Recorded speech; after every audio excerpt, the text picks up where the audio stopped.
Alafu ukome we mtoto. Na kuona tu uwe mdomo wako lipi unaweza kuongea eti kidaa malaya na hayo mapua yako alivyokutanuka kama matundu ya sangala na kuona tu. Kwani uongo? We malaya ndio, kwani uongo? Wewe niona wapi kama malaya? Na hizi taarifa hizi vishie hapa. Ole wako zifike kwa kaka. Sijui unanielewa? Naona unijui vizuri. Nitakukomesha we mtoto. Umenipiga hicho kipepsi chako afu nitakuogopa. Sasa sikuogopi. Subiri dada yako kwa jikoni inachemka.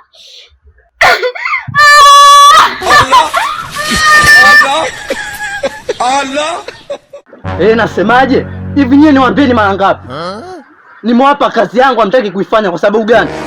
Nimesema huu mchikichi na huu mtaro fukieni. Amuoni kiwanja changu kinaharibika jamani? Niwaambiaje? Aisee babangu. Sio kama sisi hatutaki kufanya kazi. Ila wenyewe kuna wakuu. Wakuu gani hao ambao wanaruhusu kiwanja changu wapi kinakuwa namna hii? Sasa mimi nasemaje? Hao wakuu wenu mimi sitowaelewa. Nataka kazi yangu ifanyike kama nilivyowaambia. Huu mtaro nataka uzibwe jamani, niongee mara ngapi? Yaani baba yangu sisi tunaelewana vizuri tu, lakini tatizo lako huo mtaa una washirikina, una wachawi. Ishi sio mtaro, ishi mchikichi baba. Yaani unaniambia wao washirikina? Mimi mwenyewe mshirikina kitambo sana. Mimi ni mshirikina haswa. Mimi ni mshirikina nimeshindikana. Huyo mshirikina anatoka wapi? Sumbawanga? Sasa hawajui taarifa zangu.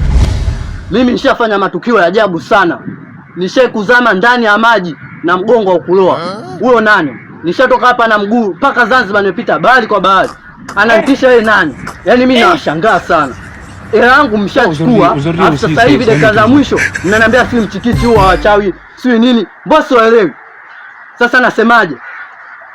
Kabla jua haijazama, nataka huu mchikichi, huu mtaro ufukiwe. Ndio nilivyosema hivyo. Mchikichi, mtaro ufukiwe. Kazi yangu mfanye. Pumbavu nye.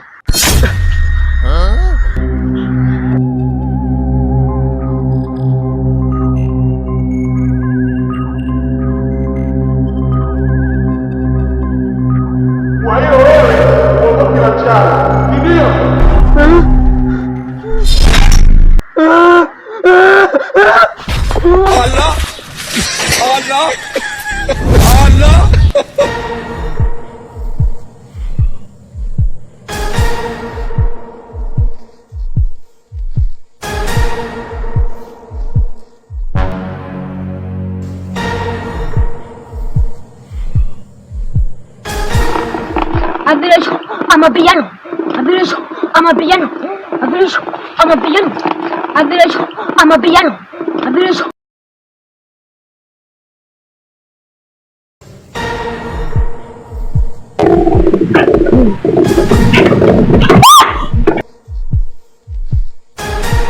Unashangaa nini?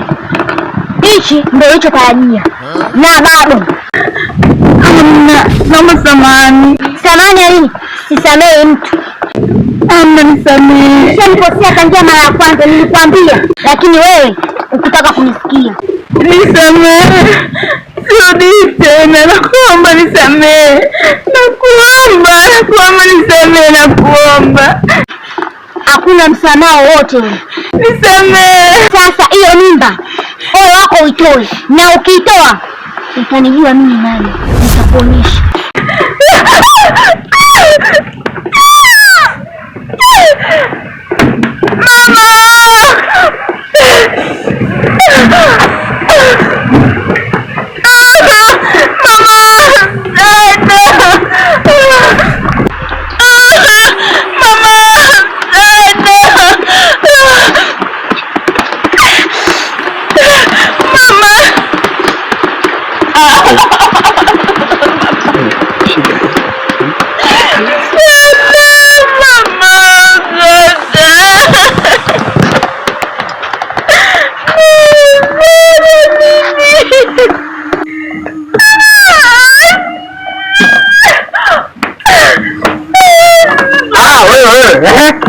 Shida nini hapa?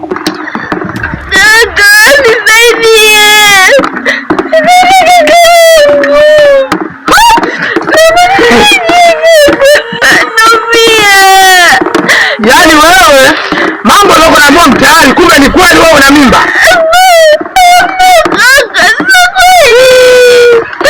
Naamini sasa ndani na kupiga simu anakuambia bwana mdogo wako malaya, si huyu, si tabia mbaya, si nini? Sio rafiki. Kaka, naumia bwana, nisaidie kaka.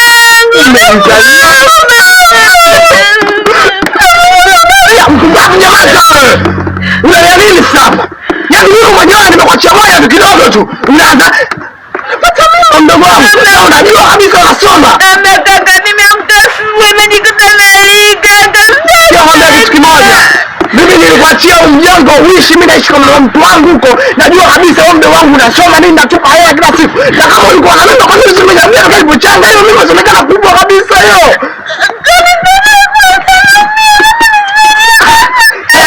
Kitu kimoja, mimi naomba ya kichizi. Kama unaona siku mbili tatu sikuwepo hapa, niliondoka Goma, nienda kupata michongo huko. Goma kuna vita ile mbaya sana, kanikonisha ile kipita vita ile. Nipeleke kwa mwenye mimba. Nipeleke kwa mwenye mimba. Wewe usithubutu kufanya chochote kuhusu hiyo mimba.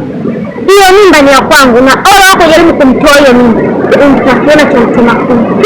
Wewe kivi nini? Hapo na vipi mbwa vyako hivi sio badabi. Sasa mwanamke unaweza kumpa nini wangu ndani? Hebu nenda bwana. Umekimbia dawa tu kile gani toka. Mama mwache. Wewe nitakufanya kitu ambacho wewe kufanya hapa sasa. Mpumbavu, hebu nenda kazi yako. Mpumbavu, sasa ole wako ukatoe hiyo mimba. Ole wako tena usithubutu kwenda kutoa hiyo mimba. Utanijua nini nani? Na hiyo mimba nimempa kama funzo. Kwa sababu yeye haheshimu watu, hathamini watu.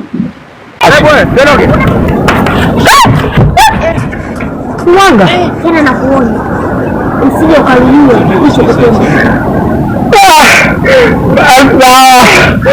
Rudi ya nyumbani.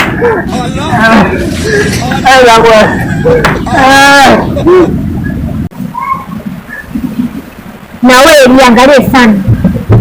Yaani hicho kitu kile funzo kwa wengine. Usipende kudharau watu usiowajua. Kaka,